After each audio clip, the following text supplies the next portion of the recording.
to address the individual needs of members within our community and deliver access to resources in an expedited manner.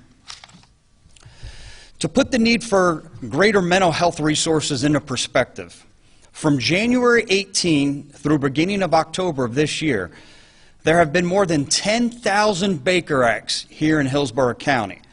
More than 1,200 people during this period were Baker Acted more than once. Some individuals were Baker Acted more than 10 times. This is a cycle that we must break. We will solve this problem one person at a time. And that is exactly what our Behavioral Resources Unit is doing. Mental health issues don't discriminate. They affect people of all walks of life. And it's one of law enforcement's biggest challenges, which is why the creation of this unit is so important.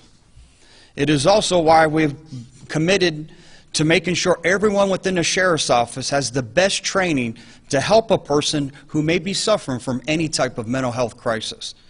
In June of 2019, we expanded our crisis intervention training for all sworn personnel, mandating every deputy take part in 40 hours of advanced crisis intervention training. Additionally, all of our civilian employees now receive 32 hours of advanced crisis intervention training. I believe that with this advanced training and the addition of our new Behavioral Resources Unit, we will be able to better serve those suffering from mental health condition in more ways than ever before. Operating for about 3 months now, our Behavioral Resources Unit is already making a difference. One positive impact of an impact example is a relationship we have developed with a 50-year-old gentleman. Over the past 15 years, we've had contact with this person more than 100 times due to his mental health condition. Now with the new Behavioral Resources Unit, our team meets with him on a regular basis and has connected him with resources to help him stay healthy and stay out of the criminal justice system. Once we conclude today's announcement, you'll receive a video of our Resources Unit interacting with this gentleman and interviews with a behavioral health deputy and a case manager. Today's announcement of the Behavioral Resources Unit is only the beginning. I'm very excited to see the tremendous benefit that this unit will provide for members of our community who need it the most. At this time, I'm happy to take any questions. Sheriff, how does this work? Do you guys come up with a list? I mean, what are the factors that you determine which individual can visit to? How often are deputies going to visit them? Yeah, that's a great question. This unit, unlike some others, is not a reactive unit. This unit is going to be extremely proactive and preventative. So they'll receive leads from a lot of different sources, I should say. Maybe the crisis center, maybe individuals who have been incarcerated in our jail suffering from some type of mental health crisis, individuals who've been Baker Act. This unit will be proactive to go pay a follow-up visit to those individuals to see if they can act as that facilitator to get them the resources they need, so that will prevent their interaction from law enforcement, but also help them with whatever type of mental health crisis they may be suffering from. Great question. Thank you. Sheriff, do you know if this is becoming more commonplace with law enforcement agencies in Florida and around the country, these kind of units? I think it absolutely is. I think there's some different approaches. Some are more of a reactive unit, send more of the social workers out with deputies.